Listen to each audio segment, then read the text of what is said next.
If you are truly treating the earth with reverence, would you allow the level of pollution and contaminants that we allow? If you were really thinking about your children with reverence and holy responsibility to a future generation, would you allow some of the things that we allow?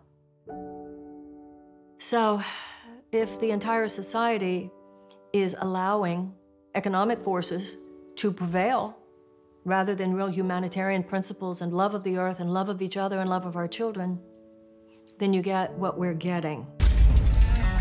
Imagine for a moment popping a pill before bed that costs about $13.50. Now imagine waking up the next morning, find that the price of the exact same pill jumped to $750 overnight. That is just what happened to one drug. Meg Terrell joining us now with that story and the man who's behind that price spike. Meg. Thank you, Brian. And Martin Scarlett joins us now from the NASDAQ. He's the CEO of Turing Pharmaceuticals. Martin, thank you for joining us. Thanks for having me.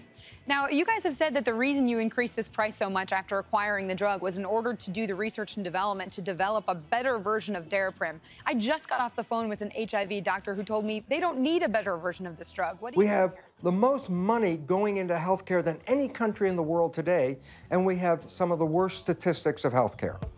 The problem is this: the pharmaceutical industry is a corporate industry. Corporations. What are corporations? They're systems where people invest money so they can make a profit. I entered the pharmaceutical industry as a young scientist, and I just wanted to cure cancer. And it turns out that most of my friends and colleagues in the pharmaceutical industry, all the scientists, they also just want to, a lot of them cure cancer. They want to save lives. It's only when you get higher up in the company that the goals begin to change. Martin, we do appreciate you coming. I got to ask you one more question. In response to all of this attention and doctors and patient groups saying they can't access this drug, are you going to change the price? No.